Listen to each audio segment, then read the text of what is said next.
Life का life changing show रहा हो तो वो कौन सा हुँ। शो होगा?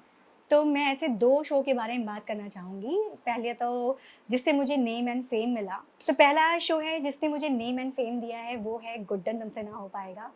जो कि ये शो चला है साढ़े 3 साल और टीवी इंडस्ट्री में साढ़े 3 साल शो चलना बहुत बड़ी बात होती है। तो इससे मुझे काफ़ी मतलब कि बहुत नाम मिला और व्यूअर्स मुझे जानने लगे इस शो के ज़रिए। उसके बाद इस शो में मुझे बहुत कुछ प्ले करने को मिला, बहुत नेगेटिव कॉमेडी, समटाइम्स पॉज़िटिव, तो सब कुछ एक मिक्स मैच मेरी पर्सनैलिटी बन गई थी इस शो में। तो ये शो मुझे नेम एंड फ़ेम दिया है और ये शो है गुड्डन तुमसे ना हो पाएगा। और दूसरा शो मैं ये बताऊँगी जो मेरे दिल के बहुत करीब रहा, वो है बालिका वधू सीज़न 2।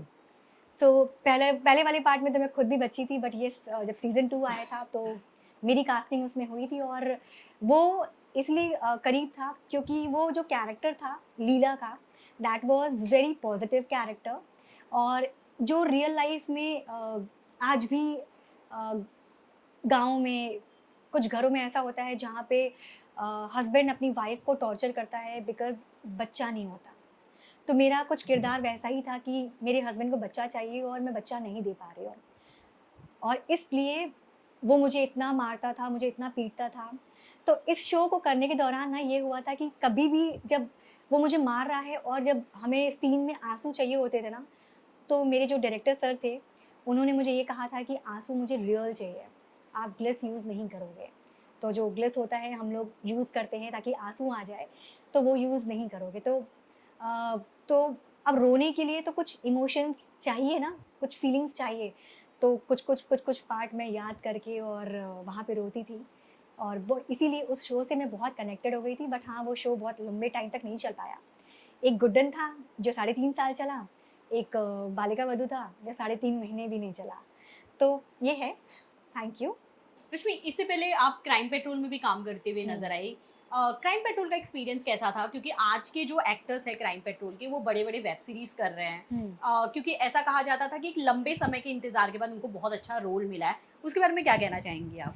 तो आज के टाइम पे जो व्यूअर्स या फिर कास्टिंग वाले या फिर कोई प्रोडक्शन हाउस है जिनको ये पता होता है कि अच्छा ये क्राइम पेट्रोल में काम किया है, तो इसकी तो कास्टिंग करनी ही नहीं है। तो मतलब आज ना इस टाइप से क्राइम पेट्रोल वाले आर्टिस्ट को देखा जाता है। बट जब हमने अब तो क्राइम पेट्रोल आई गेस बंद भी हो चुका है, अभी रनिंग शो नहीं है। तो वो एक ऐसा एपिसोडिक शो था जिसमें रियलिटी को दिखाया जाता था, थोड़ा-सा एनहांस करके स्टोरी को थोड़ा-सा पॉप अप करके ताकि पब्लिक को समझ में आए और पब्लिक का इंटरेस्ट बना रहे। तो एक रियल चीज़ों को उठा करके वो शूट करते थे। तो क्राइम पेट्रोल का सफ़र भी ऐसा था कि 3-3 दिन का शूट होता था और एक अलग-अलग किरदार होते थे।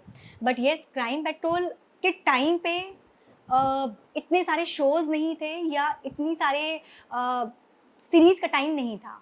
सीरीज़ अभी आफ्टर कोविड शुरू हुआ है, वेब सीरीज़ और इसकी वजह से क्राइम पेट्रोल और काफ़ी एपिसोडिक्स जो बंद हो चुके हैं, वहाँ के जो रियल एक्टर्स होते थे क्योंकि मुझे लगता है कि एपिसोडिक करने में ना सबसे ज़्यादा हालत ख़राब होती है। 3 दिन में you have to complete your 1 episode. तो उस पूरे एपिसोड को करने के लिए या तो आप बहुत अच्छे एक्टर हो या फिर आपको जल्दी-जल्दी छपाया जा रहा है। तो मुझे लगता है कि एपिसोडिक में आप एक रियल एक्टर को ही लेते हो। तो वो रियल एक्टर आज सीरीज़ में इसलिए है क्योंकि उसने रियल एक्टिंग की है और एपिसोडिक बंद हुआ, वेब सीरीज़ का ज़माना शुरू हुआ और वहाँ के एक्टर्स यहाँ आ गए।